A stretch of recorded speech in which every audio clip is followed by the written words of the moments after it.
Well, class, good afternoon, good morning, wherever you are. I am sorry that I did not know that Truett is taking Thanksgiving off this year. We've never done that before. Sorry about some of the confusion. Thank you for those of y'all who persisted to let me know, even when I told you you were wrong. You were correct. I've apologized via email, but want to apologize in virtual person anyway. I wanted to provide, though, some resources for leading communion, for talking about communion, for both your assignment and your future ministry. And our guest for today was going to be Dr. Taylor Sandlin, from the senior pastor at Sugarland Baptist Church. And so Taylor and I thought we wanted to get together and visit anyway. And so we would go ahead and visit about communion together and some of his doctoral work, and then just good practical wisdom from Taylor that you can use for completing your competency, which is due next Monday, even though we don't have class. So Taylor, give us the welcome. Thank you for doing this on a busy Thanksgiving week, man. I appreciate it. We've talked a lot about the pastoral life in this class, and you are living it as you had an unexpected death in the church and have that weighing on you and to minister to later on today. But tell us just the 5-minute version of your story and who you are and where you serve. Sure. Yeah, one, I'd say enjoy getting Thanksgiving off, because once you're a pastor, that doesn't always happen. So obviously at work on a Monday of Thanksgiving week, and I have a funeral on Friday now, so that happens. So on Friday. Wow. Yeah, so that's with Advent beginning too. So it's kind of a double whammy there. That's right. Yeah, I grew up in Northeast Texas, grew up in a Baptist church, felt the call to ministry. I went a little different route than a lot of folks, ended up going to Texas A&M University. I had some scholarships there that made that the best financial choice for me. And then, but was very active in the Aggie Baptist student ministry. Went from there to Truett, did seminary there, and then pastored at First Baptist Marlin, Texas, right down the road from Waco. And then was out in West Texas, San Angelo at Southland Baptist Church for 11 years. And then I've been here in Sugarland almost 5. And, when we talk communion and how did that become kind of the subject of my doctoral work, first church, I grew up, my church probably did communion quarterly. It was often on a Sunday night, even a pretty large church. And they, I guess, simplified it by doing it on Sunday nights, which meant if you didn't come to Sunday night church, you probably never took communion. And really didn't take communion very often at all.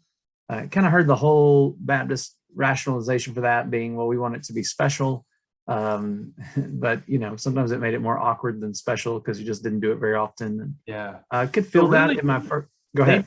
They did it only on Sunday night. Yeah, that's we did it once a quarter in my little Baptist church, and we've got several in the class that don't live in the States or aren't Baptist, and so your experience of this may be very different. But I do think for Baptists, the once a quarter thing is really common. The Sunday night is an interesting recall. That is fat to think about people going through and not doing that. But anyway, I interrupted, but yeah. No, it's okay. And I think part of it is like one of the challenges I face at my current church is it's the larger the church, the more complicated it is or challenging to do communion. And I think there's a tendency if you don't value it, if you kind of think it's just this something we do because we're supposed to, then you're always looking for ways to make it a little bit easier. Like if it's just not something you do often, then it doesn't feel like an organic part of the service. And so it feels like it messes up the service. And so on, churches that are especially running multiple services and things like that, it's hard to do communion in ways that don't mess up the schedule, so to speak. And so I don't know, thinking about, obviously I was a kid, so they weren't explaining anything to me. My first church felt a little bit of that. It was once a quarter. The deacons would be so nervous about serving communion that it just stressed them out, stressed everybody out, and certainly didn't feel like what God intended for it. My second church was just a little bit more creative church, a little bit, they didn't mind doing different things. And so they were probably already doing communion in some different ways. but still not all that frequently. So they were still probably doing quarterly plus Christmas Eve and Monday, Thursday. So you're up at least 6 times a year.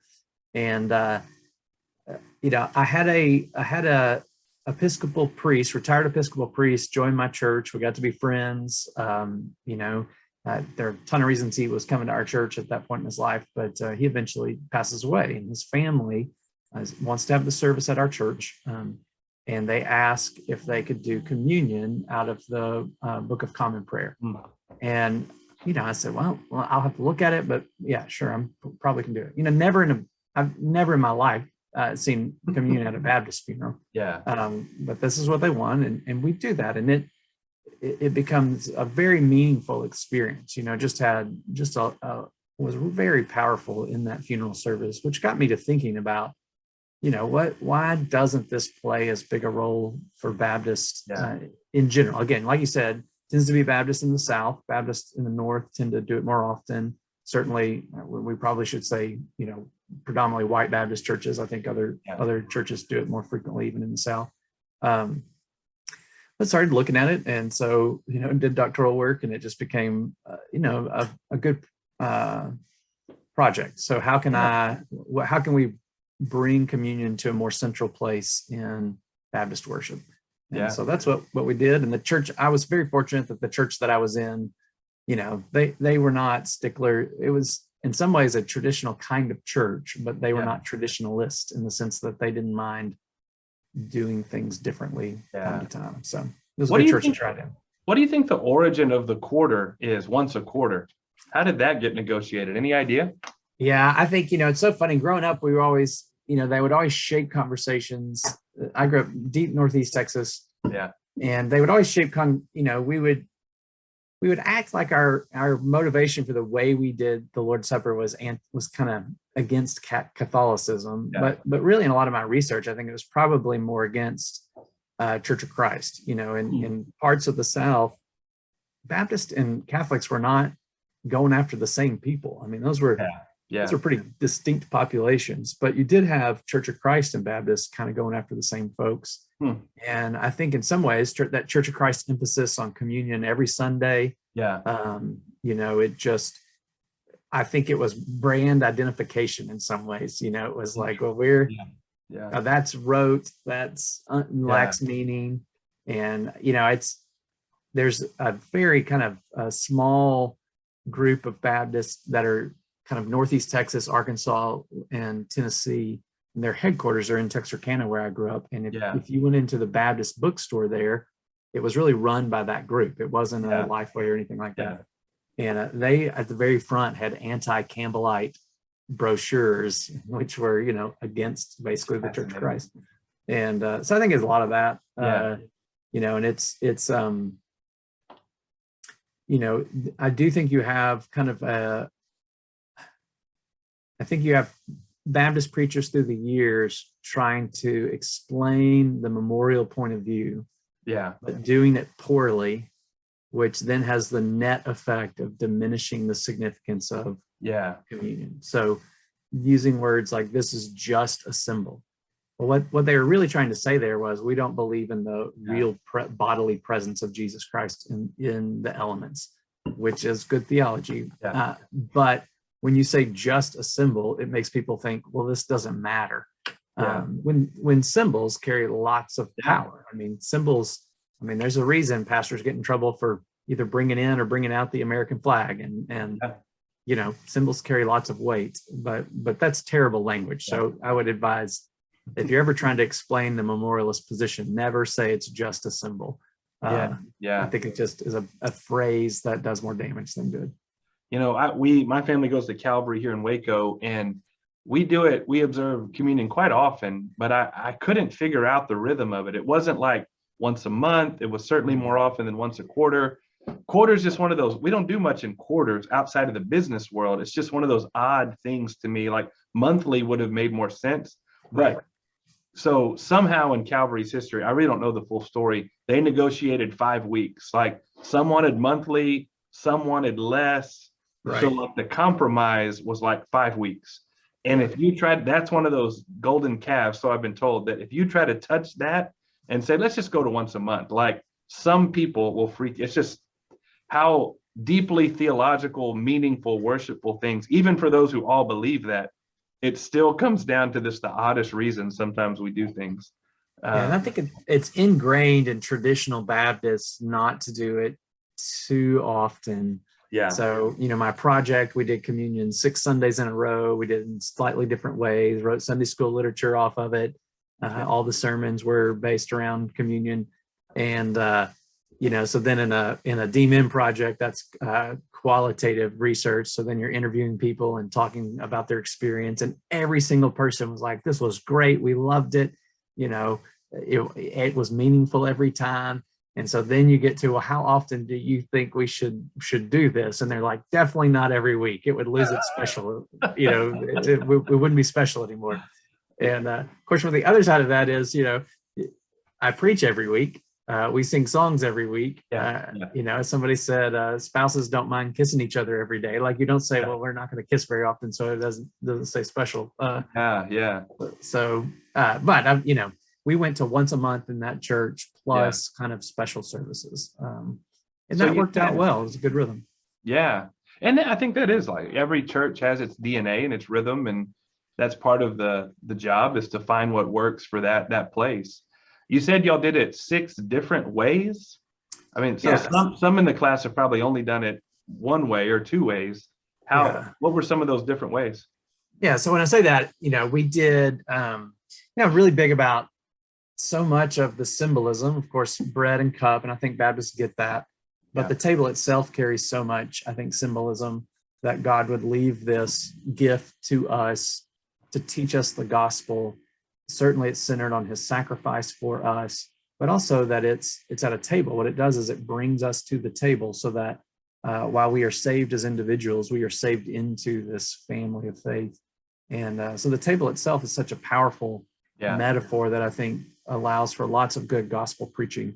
And so we did, early communion really was in conjunction with a meal. And so we did, in that church was just small enough that we could all do a meal together with at least not too much difficulty. And so we did communion around a table. Everybody was seated at tables, and we did communion in that way. We, of course, did traditional Baptist, pass the plates. But what we tried to do is incorporate different liturgies in that. So we emphasize the Thanksgiving nature of communion. So Eucharist is really the word Thanksgiving.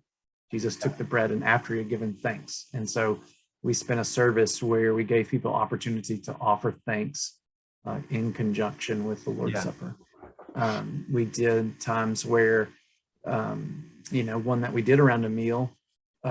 So we started and ended that 6 weeks with communion around tables. We talked about how Jesus, part of it is not just a looking back, but a looking forward. Yeah. And we talked about how Jesus promised he's not going to eat this meal again until he eats it with them in the kingdom of God.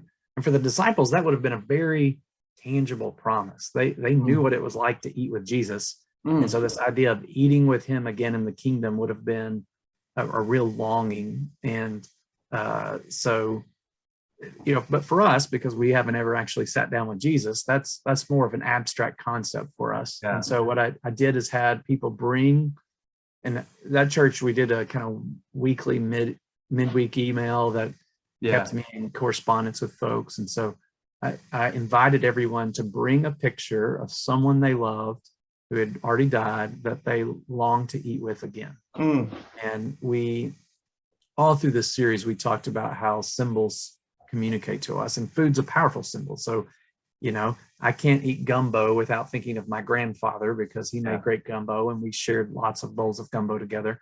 And so in that, we talk about communion, we talk about longing to eat with Jesus in his kingdom.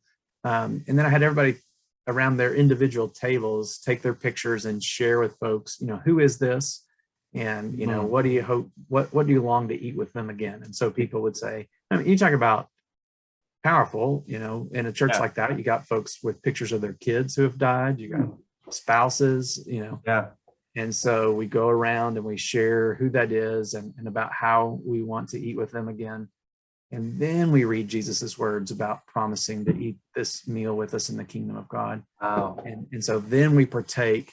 And so, I just, the sense of longing in that room for God's kingdom, new heaven, new earth, I think was more tangible than it had been in other communion services. And, over time, if you lay the groundwork of that, then you can reference those things in worship in ways that have real meaning for your people. So for me, there's just, with communion, there's just not a gospel lesson that you can't teach from the table. Like everything that Jesus wants to teach us can be taught from the table. And it's experiential. It lets people be engaged and participate in worship.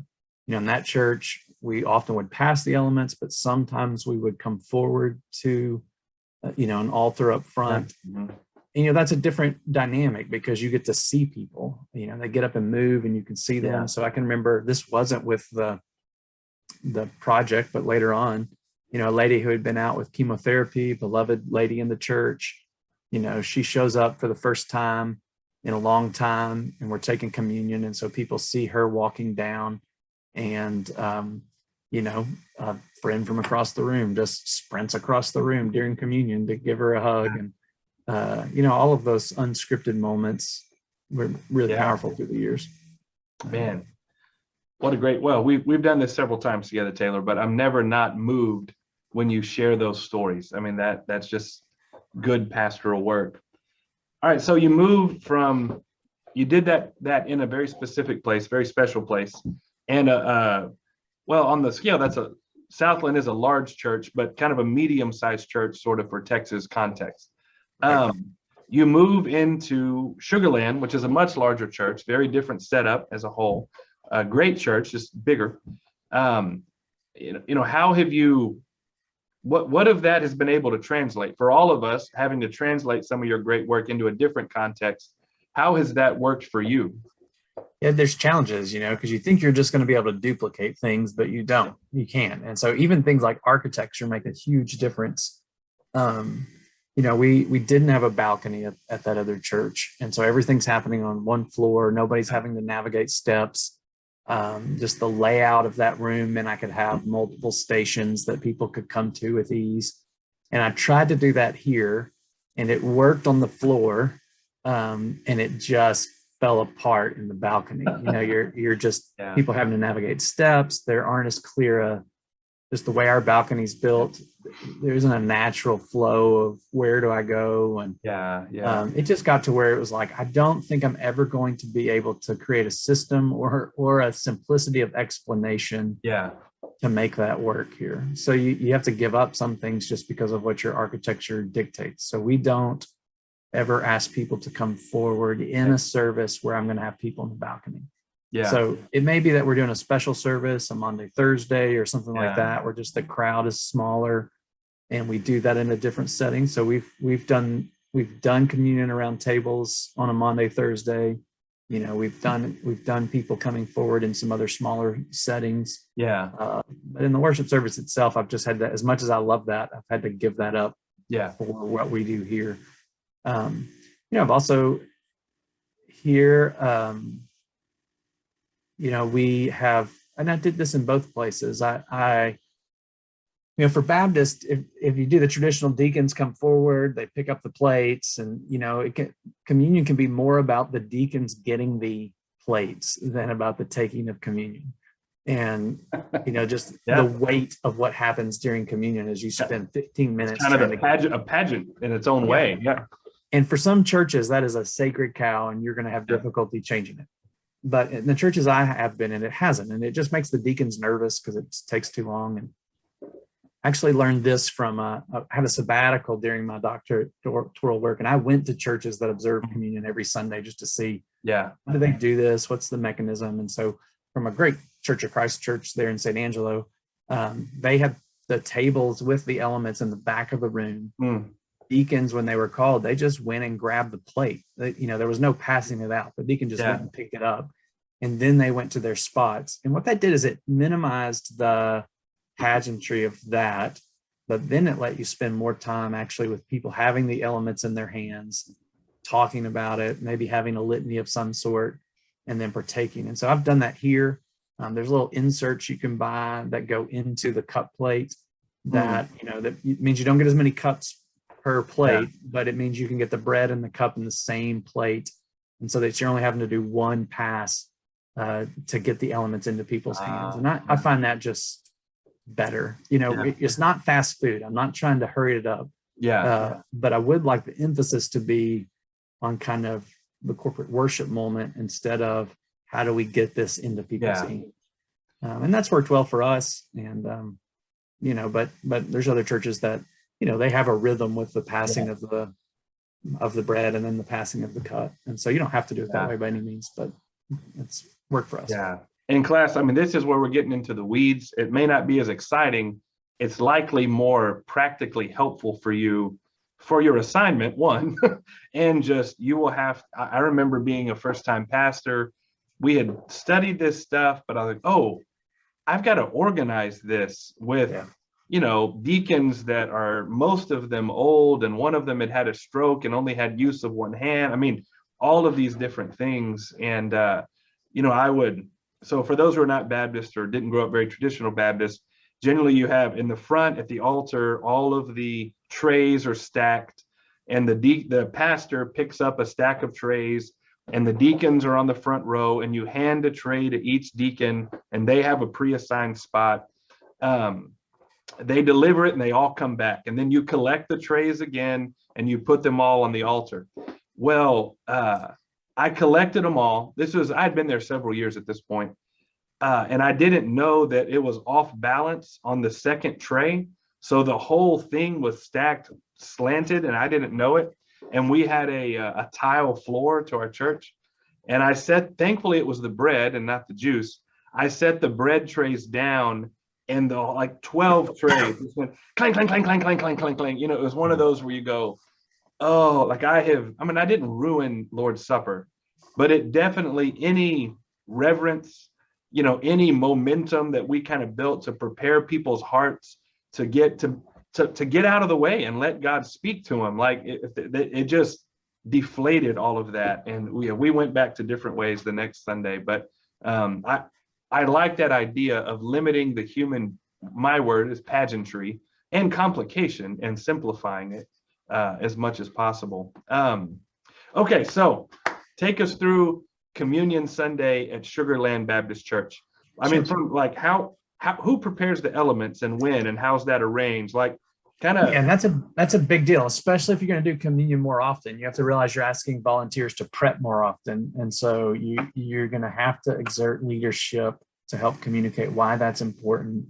You're going to have to praise people and thank them for helping. And so here, my administrative assistant takes care of purchasing the elements. I hate using all the prepackaged stuff. We've had to do some of that during COVID, but generally speaking, I like using the tasty bread, because you want to be able to say sometimes, taste and see that the Lord is good. And half the stuff we've used for communion through the years is just terrible. Yeah. And so I actually use just a flat bread. I've learned you can take a pizza cutter, and you can knock out. I mean, my church, I need more than 1,000. I can knock that out in 20 minutes with a pizza cutter and some flatbread. And so, so what we do is it's all that's purchased during the week prior. And then I have a deacon team that comes up on Saturday morning, and we prep the bread and the cups, so, we're using grape juice. There obviously it depends on your Baptist church. Some will use wine. We prep all of that and have it ready to go. And then the deacons gather early on a Sunday. So that takes, it takes about an hour.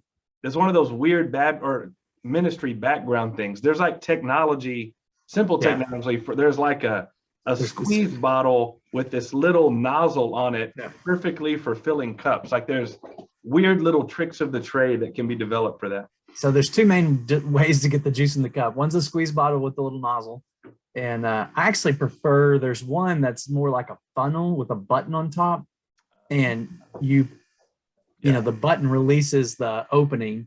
And so you just hold that directly over the cups and just like that. There's definitely different delivery methods, but it takes a group of deacons about an hour.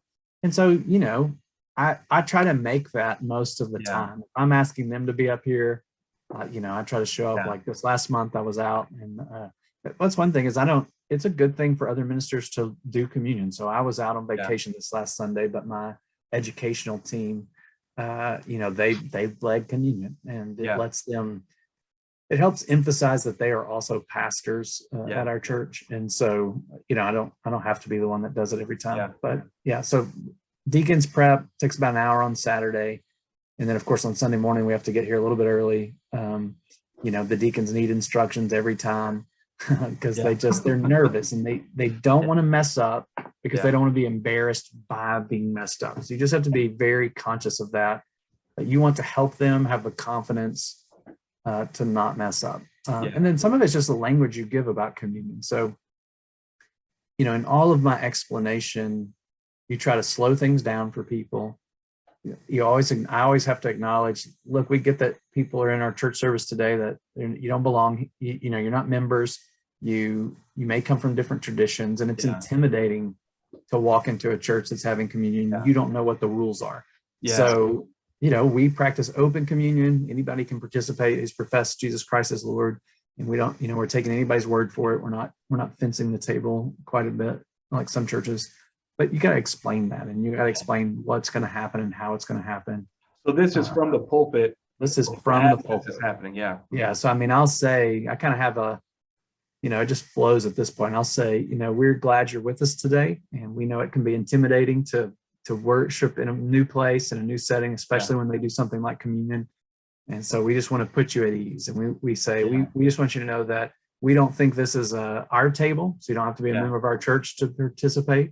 We don't think this is a Baptist table, so you don't have to be Baptist to participate. This is the Lord's table. And if you've professed your faith in him, we would love for you to participate this morning. And that's as simple as that. And then I'll also talk about just how we do it.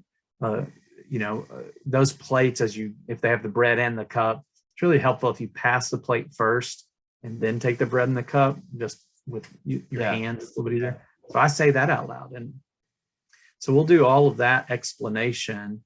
And then I'll probably then transition into some sort of, tying it into the sermon or, whatever theme I want to emphasize. And then we'll give them time to pass the elements out. And there's usually some sort of musical piece there. Yeah. And then we come back with, prayer and words of institution, and then partake. And sometimes we'll do a litany in there. There's just lots of different ways that you can slow down that moment to give it a little bit more emphasis, so it doesn't feel like it's just tacked on to the service. Do you often include, silence or times to kind of confession to prepare? Do y'all do the same thing, or you kind of really thoughtfully, intentionally design it each time? Yeah, we design it each time, and certainly my words, it'll often try to tie into the sermon in some way, or some other theme that we want to emphasize from the table. We do, so like this last Sunday is always a Thanksgiving oriented communion for us. And so we build that around, opportunities for people to give thanks. And we've done that in different ways. One year at my previous congregation, we had people email us in a sentence of Thanksgiving. And then we created a video where those sentences of Thanksgiving were just rolling. That's cool. Yeah. That one we did where we were coming forward. So as you're coming forward, we're using instrumental music, but then you've got these prayers of Thanksgiving showing up on the screen. And, again, in a congregation that size, right, medium congregation. So most people know each other, and, a kid getting a clear cancer bill, or, it's very personal, and, can be very powerful, things like that. Then there's other times where we're really emphasizing, Christ's forgiveness.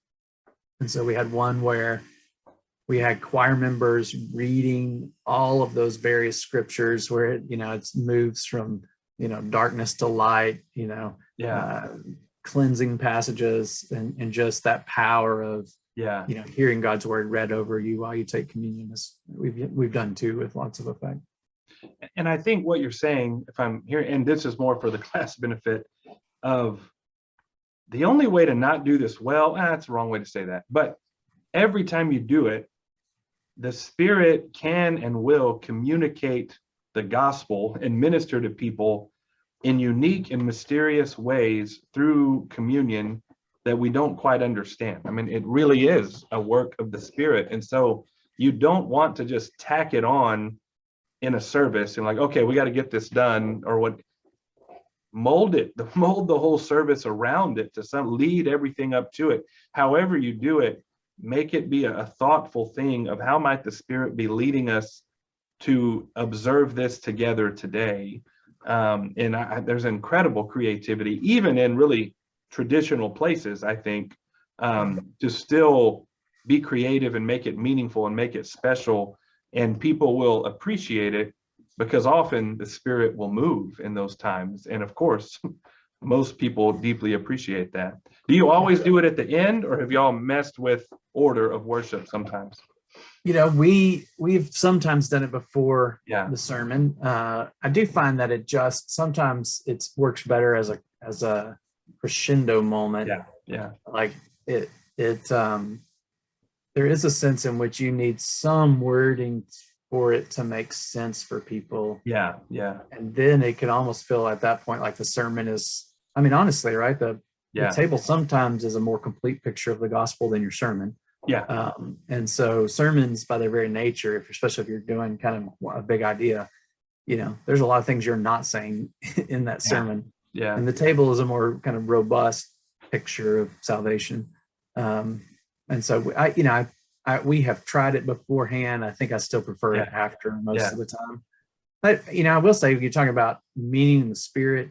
I've had some of our more sacramental friends, want to argue the real presence of Christ and why that's important. And this is where you get to good kind of Baptist theology too. I'm like, I believe in the real presence of Christ, but I believe Christ is present in His body, not in that bread. And so, as we're observing communion, Christ is present with us, and so we're not denying that at all. In fact, we're emphasizing that it's not in some kind of, that whole discussion that the church has had forever, doesn't make sense to me in a lot of ways, why we ever thought that was necessary. But it's not that we don't believe Christ is there. We do believe Christ is there, but we believe He's there among His people. And communion just gives you a really nice moment, Christ commanded moment to remember His presence among us. And especially these days, I mean, it's just a powerful place to emphasize, no matter who you are or where you come from, who you voted for, right? You were brought to the table by God's grace and nothing else. And that fact that you are brought to the table by God's grace means you have a seat, but a seat next to other people who have also been redeemed by God's grace. And they may not be people you like, but if you're going to sit down at Christ's table, you have to be willing to sit with them too. So I think from a prophetic point on kind of how do we preach kind of the unity of the church in an age of polarization, I mean, the table is a powerful picture of that. Well, and I do it now. I just don't do it quite as often since I'm not pastoring, but when I'm in interim, is to say this table expands infinitely, and it's more than just this church. Like, we're sitting down with Christians worldwide. We're sitting down with people of all sort of ethnicities and backgrounds and nationalities, people that are in persecution today, people that are, you can kind of talk globally, you can talk justice. There's a lot of things that the table almost demands us, certainly gives us opportunity to mention, to take us out of whatever our provincial world. We all live in some provincial space, and to think more globally about the witness of the church, which is pretty powerful. And in the pressing nature of most Sundays, we may not breathe deep enough to think expansively about that, which is a wonderful opportunity. Man, thank you for taking time today, Taylor. Any final words, things I didn't ask about, things worth mentioning? Well, you mentioned there about justice, and I would say, like, I do think because of the nature of the table, especially in research, or it looks like early in the church, they gather together for this meal. Justin Martyr spoke about this, that they would take the leftovers and distribute them to the poor. And I think it's a very easy place for us to bring some of that into the worship service. So at my last church, we took the Texas Baptist Hunger Offering and we collected, just at the door, that offering every time we had communion. Yeah. And, we had kind of a liturgy to it. We would say every time we gather at the Lord's table, we remember those who don't have enough to eat on their table. And it just became a part of, we have plenty and we are gathered at Christ's table. How can we take kind of the leftovers here and distribute them to the poor? And there's lots of different ways you could do that, but that also helped fill the table with meaning beyond what has it done for me, but also how does it help me serve others? So that's a good word. Man, that is. And just thinking more of the image of the table, I mean, particularly in Luke with the foot washing at the Last Supper, several things there, but we lift up the image, the symbol of the cross, sort of that grounds our being in Christ and the crucified Christ. But the table is almost equally lifted up as our model for living. And so we can kind of present that model of who is at your table and who is not. How do your tables expand? I think that's an image we can play with and tease over years and years of good ministry to give people an imagination for hospitality in their lives that is often missed in the traditional, well, the ways you and I grow up of taking Lord's Supper. It was very individual, or maybe for the local church, kind of to the side. We can move this to the center of the church's life as somewhat, this is the model for all of our life together, which is just seems like a really healthy and inspiring move in a lot of different ways. But man, thank you for joining us on a busy Thanksgiving week. We'll be praying for you, buddy, as you minister to this family and everything else that your life is filled with right now. But appreciate you. I'm going to stop record here. All right.